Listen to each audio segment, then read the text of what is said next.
भारत गौरव आचार्य श्री पुलक सागर जी गुरुदेव के प्रवचन और लेटेस्ट धार्मिक भजन व कार्यक्रम निशुल्क देखने व सुनने के लिए हमारे YouTube चैनल जीन शरणम मीडिया को आज ही सब्सक्राइब करें और सबसे पहले देखने के लिए बेल आइकन पर क्लिक जरूर करें। तीन लोग कौन कौन से होते हैं?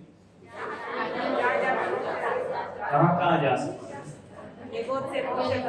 ऊर्ध लोक, मध्य लोक।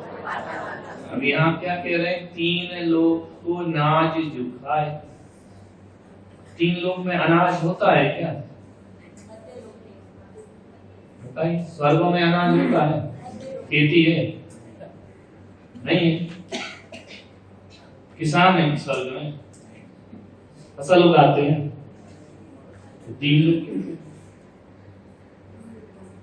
तीन लोग को नाज झुकाए। पहले स्वर्ग से लेकर सर्वा सिद्धि तक तो खेती होती नहीं, ये होती है। कल्प अमृत जल गया, न खेती करते न व्यापार करते। तो स्वर्गों में तो अनाज होता ही नहीं, नरकों में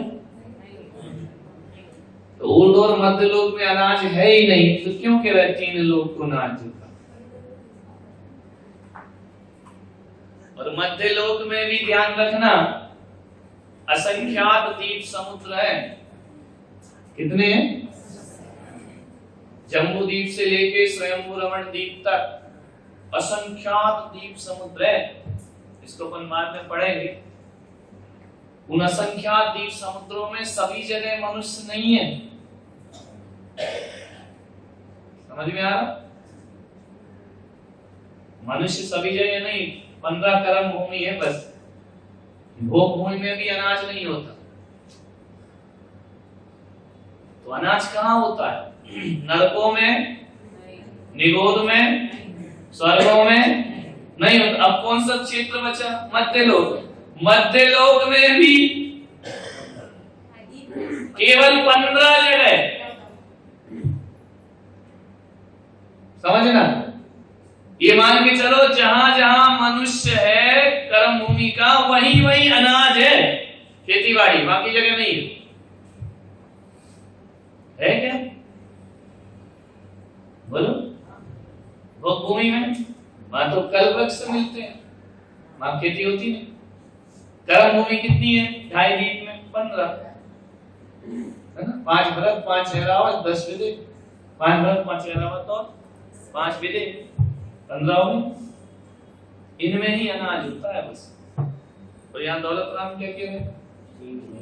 तीन लोग उनसे पूछो अनाज होता है क्या? बोलो, उपमा कैसे देते? जो चीज है ही नहीं। सोचा है कभी कि अनाज कहाँ होता है? बोलो, 15 कर्म भूमि क्या? अभी वहां चले जाओ, यहाँ तेल प्रगत होता है, हीरा नीरा, वहां खेती नहीं होती, वहां भी अनाज पैदा नहीं होता। बताइए, इन 15 कर्म भूमि में भी सब जगह अनाज नहीं होता। कई बंजर है, रेगिस्तान है, रेत है, वहां अनाज हो गई नहीं। तो कितना छोटा सा क्षेत्र हो गया अनाज का।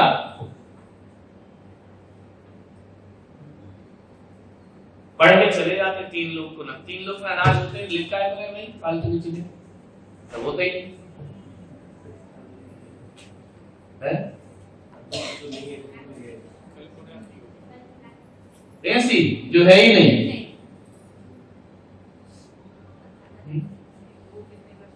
यहाँ पर लिखा है कि तीनों लोगों का अनाज खा लो तो भी एक कण नहीं मिलता।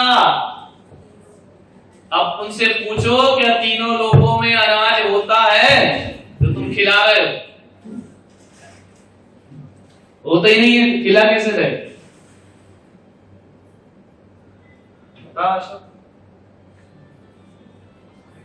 सदियों से पढ़ रहे, छह डाला। इधर ध्यान गया कि तीन लोग कैसे लिख दिया हमने। तीन लोग का अनाज जो था,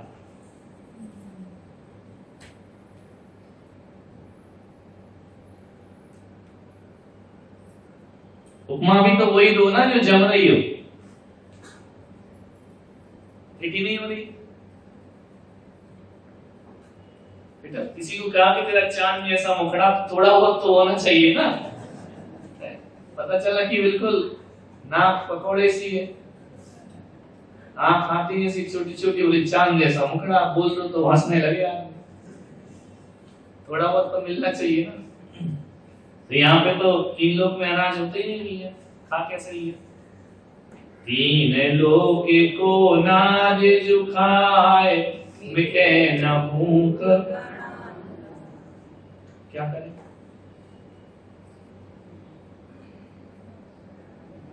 तीन लोग की खोजबीन करो, अनाज कहां कहां होता है।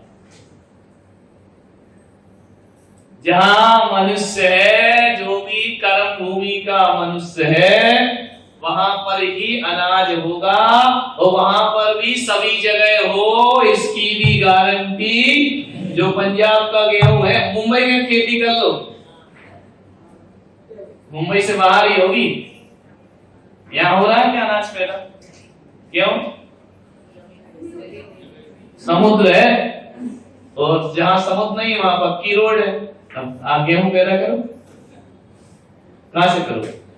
जहां मनुष्य है वहां भी सभी जगह अनाज नहीं होता, मुंबई के बाहर ही होगा। या नहीं होगा अनाज पैदा? होगा क्या? पैदा होने की जगह नहीं, आदमी पैदा होता है यहाँ, भोजन नहीं होता पैदा, भोजन तो मंगाना पड़ता है। समझ में आ रहा ना? तो यहां पर ये नहीं कह रहे, ये जो चौपाई है जो दौलत राम जी ने लिखी है, 3 लोग को नाज जो खाए, तो यहाँ पे दौलत राम जी ये नहीं बता रहे कि अनाज कहां कहां होता है। ये उद्देश्य नहीं है उनका, नहीं तो अपन रिसर्च करने बैठ जाओ कि भाई ये तो गलत है भैया। 3 लोग, ये तो हमने प्रश्न उठाया है, उकसाया है तुमको, उकसा रहे हैं कि भाई तुम इसको समझो, तो नहीं तो तुम दुनिया में कहते रहोगे 3 लोग में अनाज, 3 लोग में अनाज होता ही नहीं है, कैसे होगा? तो यहाँ पर ये व्याख्या नहीं चल रही है कि अनाज कहां कहां होता है, यहाँ ये व्याख्या चल रही है कि भूख कितनी लगती है। समझ में आ रहा? कितनी भूख लगती है, भूख की कल्पना करवा रहे हैं, भूख की कल्पना, अनाज की नहीं।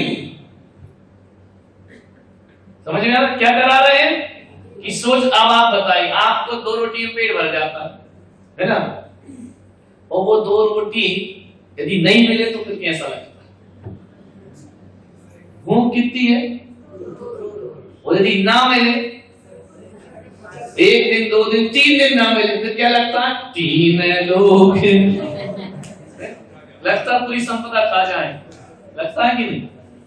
और जबकि खा सकता है क्या?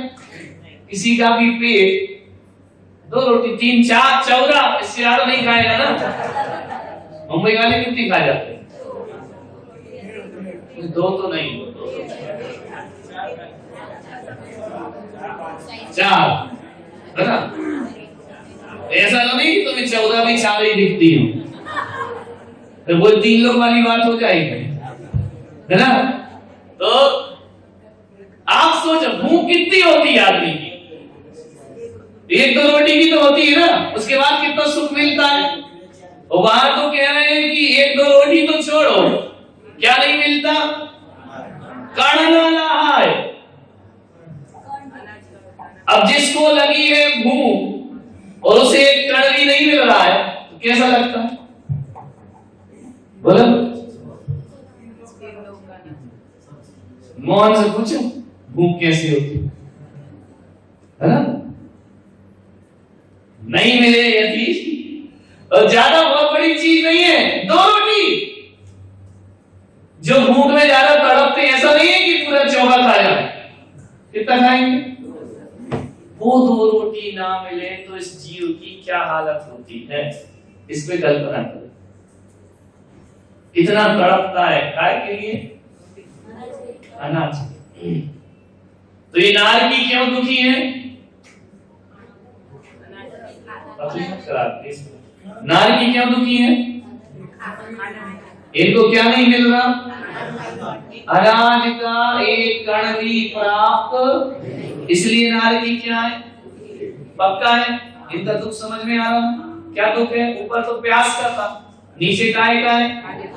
कब तक नहीं मिलता ये भोजन?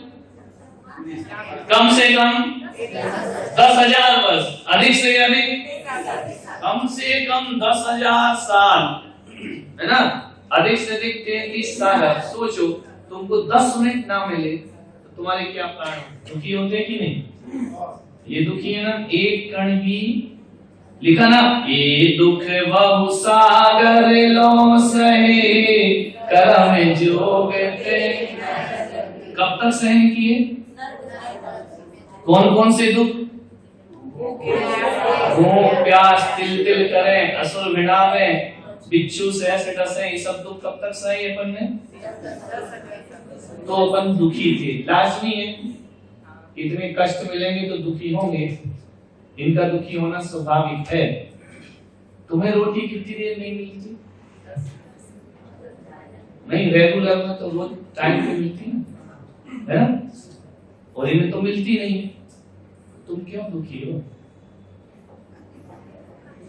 ना तुम्हारे पास सिंधु नीर वाला दुख, ना तुम्हारे पास तिल तिल कोई दे के खंड कर रहा, ना बिच्छू डस रहा है। कल का था एक भी बिच्छू नहीं का, एक आध को काटा होगा, और वहां तो सबको काटेगा 1008 बिच्छू से ऐसे डसे। अब तुम क्यों दुखी हो? तुम्हें तो सब मिल रहा। तुम्हारे शरीर के टुकड़े टुकड़े कर रहा है कोई?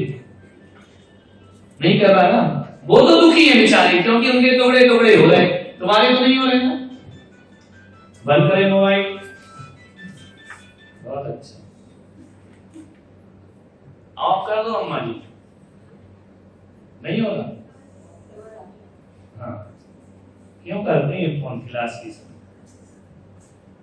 समझ में आ रहा कि नहीं आ रहा? जो दुख नरकों के बतलाए हैं वो तुमको है क्या? पहला बात ये बताई नहीं है ना, तो फिर तुम सुखी हो क्या? फिर वही प्रश्न खड़ा हो गया। तुमको समय में रोटी मिलती है कि नहीं मिलती? पानी मिलता है कि नहीं? मिल जाता है।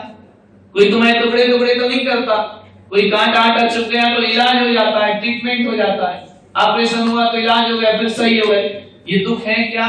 नहीं है ना। जब ये नरक वाले दुख तुमको नहीं है तो क्या तुम कह सकते हो हम सुखी हैं?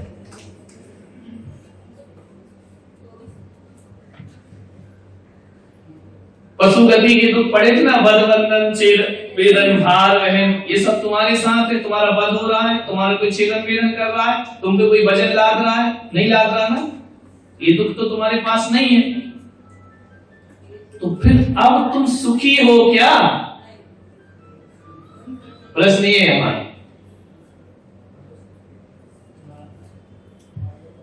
बोलो हम सुखी हैं?